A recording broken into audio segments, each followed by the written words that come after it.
बोले कक्षा 9 के भैया ध्यान दें। ठीक, आपका जो अगला पाठ नया पाठ है यूक्लिड की ज्यामिति का परिचय। पाठ क्या नाम है? यूक्लिड। ठीक, यूक्लिड की ज्यामिति का परिचय। अब ध्यान रखिएगा 9 के भैया, क्योंकि ये पाठ गणित या गणितीय रूप में बहुत कम है, इसमें कुछ आपको जानकारी प्राप्त करना है। ठीक है, थ्योरेटिकल मानिए ये शब्द है ना। तो अब क्या परिचय देखिए। ज्योमेट्री माने होता है ज्यामिति। ज्योमेट्री मीन्स क्या होता है? ज्यामिति। होता नहीं ज्यामिति, ये या ज्यामिति क्या स्पेलिंग? GOMETRY।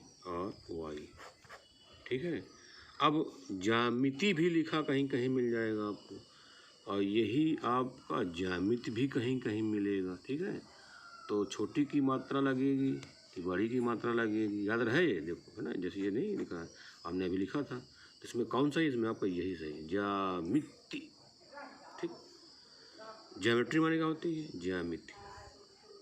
ठीक है, अब ज्योमेट्री शब्द जो है 2 शब्दों से मिलकर बना है। एक है जियो शब्द, जिसका अर्थ है पृथ्वी से, भू से। भू जानते हैं, भू माने पृथ्वी, और ये मेट्री माने मापन से है, भू मापन। ठीक है, तो ज्यामिति का जो अर्थ है, अर्थ क्या है उसका? ज्यामिति का, ज्यामिति का अर्थ ठीक क्या है? भू मापन या भूमि मापन।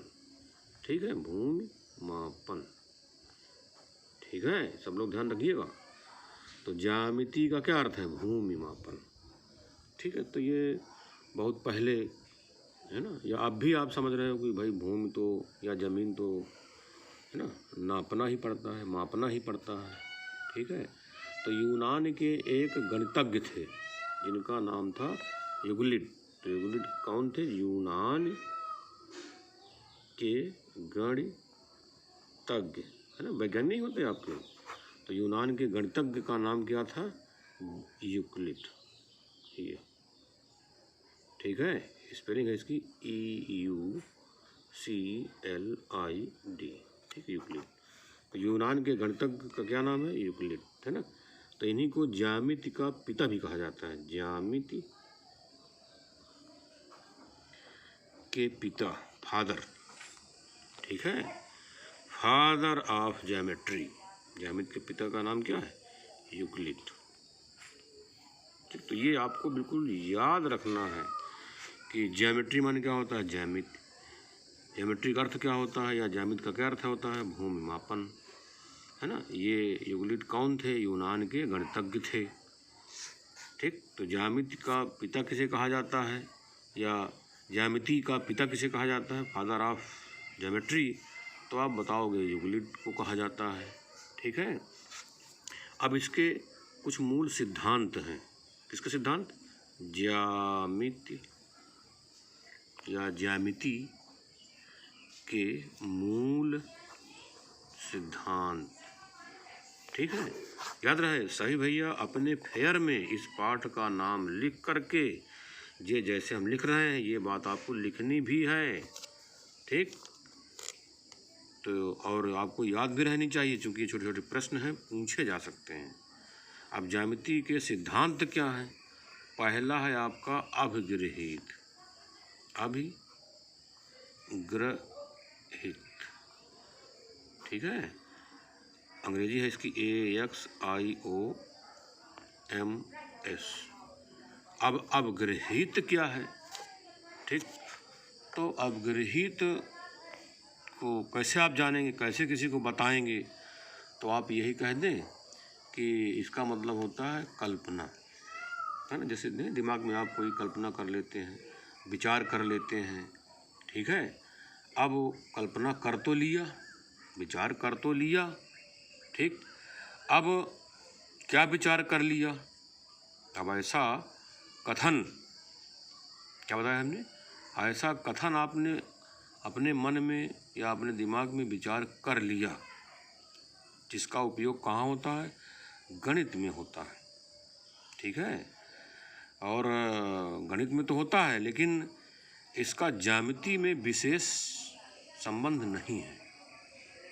ठीक है, तो ऐसा विचार या ऐसी कल्पना, ठीक, जो गणित में प्रयोग की जाती है परंतु ज्यामिति से विशेष संबंध नहीं होता है, क्या कहलाता है? अवगृहित कहलाता है।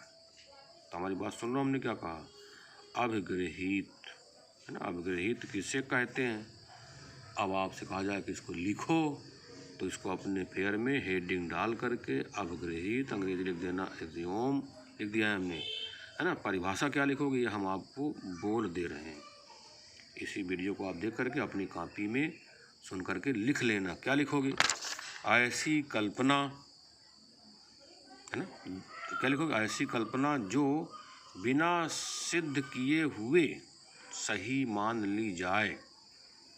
क्या लिखोगे? ऐसी कल्पना जो बिना सिद्ध किए हुए सही मान ली जाए और गणित में प्रयोग होता रहता है परंतु ज्यामिति से विशेष संबंध नहीं होता है, अवगृहित कहलाता है ना। यही कल्पना क्या कहलाती है? अवगृहित कहलाती है।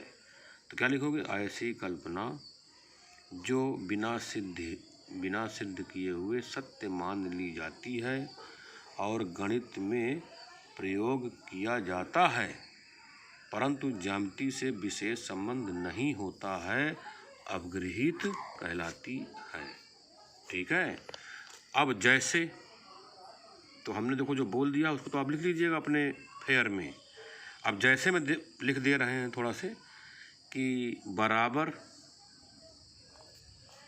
के आधे भी बराबर होते हैं। देखो हमने ये सोच लिया, कल्पना कर लिया, ठीक है, कि मान लीजिए 100 है, तो 100 का आधा क्या हुआ? 50, और दूसरा भी क्या है 100, उसका भी आधा क्या हुआ? 50। बताइए, अगर बराबर के आधे भी बराबर होते हैं, भाई 100 थे, उनको आधे आधा कर दिया तो 50 हुआ कि नहीं? तो 50 भी क्या है? बराबर हुआ। अब बताओ ये सही बात है कि नहीं? एकदम सत्य है ये, इसको सिद्ध करने की कोई ज़रूरत नहीं है। तो बराबर के आधे भी बराबर होते हैं, ये बिल्कुल सत्य है।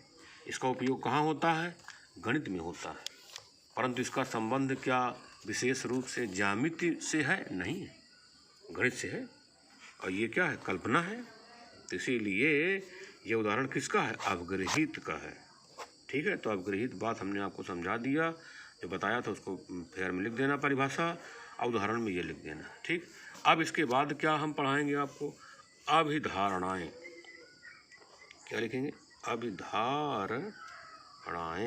अभिधारणाएं क्या है? इसकी स्पेलिंग है POSTULATS,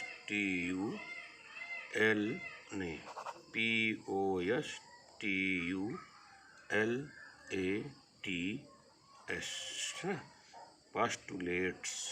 ठीक है, माने क्या होता है? अवधारणा। ये डाल लेना और लिख देना। ठीक है, अब ये अवधारणा है क्या? ये भी क्या है? वही बात है, ऐसी कल्पनाएं, या चलिए अच्छा कर देते, ऐसी कल्पनाएं जो बिना सिद्ध किए हुए सही मान ली जाती हैं, ठीक है, जिनका संबंध एक विशेष क्षेत्र से होता है, अवधारणाएं कहलाती हैं। क्या बताया हमने? ऐसी कल्पनाएं जो सदैव सत्य होती हैं और जिनका संबंध विशेष क्षेत्र से होता है, अवधारणाएं कहलाती हैं। ठीक है, लिख लोगे। अब रही बात उदाहरण, है ना, इसका उदाहरण लिखना पड़ेगा आपको। उदाहरण किसका? उदाहरण अवधारणाएं का। तो अवधारणाओं की परिभाषा क्या लिखोगे आप? ऐसी कल्पना जो सदैव सत्य होती है और जिसका संबंध विशेष क्षेत्र के लिए होता है, अवधारणाएं कहलाती हैं। ठीक है, अब उदाहरण में क्या लिखोगे? एक बिंदु से क्या होती है, अनेक रेखाएं खींची जा सकती हैं, ठीक। या सभी समकोण एक दूसरे के बराबर होते हैं, ऐसा भी लिख सकते हैं, सभी समकोण एक दूसरे के बराबर होते, ठीक है। अब आप चाहे जितने 90 अंश के कोण बना दें, भाई आप जान रहे हो ये समकोण है, ये अर्थात प्रत्येक कोण 90 अंश का है। तो ये सभी समकोण क्या हैं, सभी समकोण एक दूसरे क्या हैं, बराबर हैं, इसीलिए अवधारणाएं कही जाती हैं, ये सदैव सत्य हैं। अब ये विशेष क्षेत्र के लिए उपयोग किया गया है, किसके लिए, भाई ज्यामिति के लिए, ज्यामिति के लिए, ज्यामिति का क्षेत्र है, उसी में ये उदाहरण प्रस्तुत किया गया है, ठीक है। तो विशेष क्षेत्र आपका ज्यामिति है कि नहीं, अर्थात भूमापन से है कि नहीं। तो ऐसा विचार या ऐसी सोच या ऐसी कल्पना क्या कहलाएगी, आप अवधारणा कहलाएगी। तो कौन सी अवधारणा कही जाएगी, भाई क्या परिभाषा देंगे आप, तो आप कहोगे ऐसी कल्पनाएं जो सदैव सत्य होती हैं और एक विशेष क्षेत्र के लिए होती हैं, ठीक है। क्या कहलाती हैं, जिनका संबंध एक विशेष क्षेत्र के लिए होता है, अवधारणाएं कहलाती हैं, लिख लोगे। अब कहा जाएगा कथन, अगली हेडिंग क्या है, कथन। अब आपसे कथन पूछा, कथन क्या होता है, स्टेटमेंट,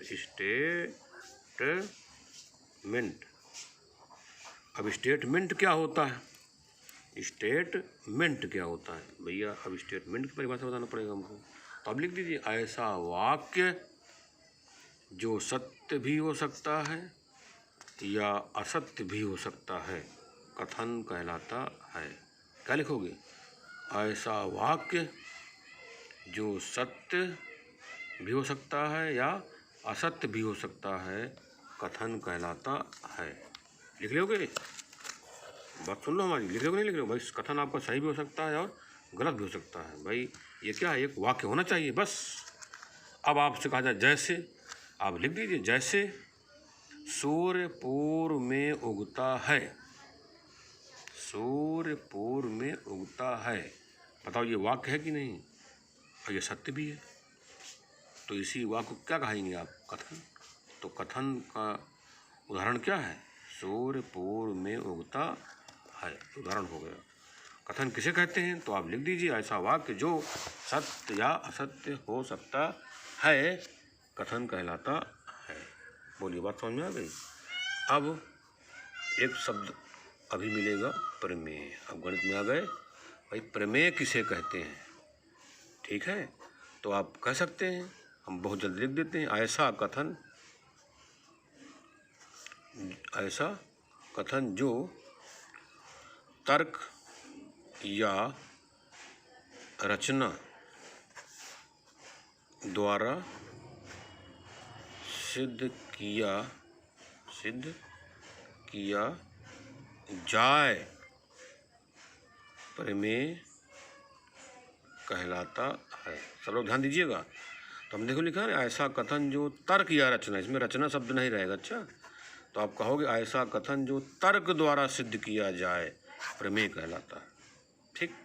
अभी हम अगले उसमें बताएंगे, ऐसा कथन जो रचना द्वारा सिद्ध किया जाए, निर्मेय कहलाता है। तो अभी हम प्रमेय की बात कर रहे हैं, तो प्रमेय किसे कहते हैं, ऐसा कथन जो तर्क द्वारा सिद्ध किया जाए, प्रमेय कहलाता है। जैसे लिख देना, क्या लिखोगे, जैसे त्रिभुज के तीनों अंतःकोणों का योगफल 180 अंश होता है।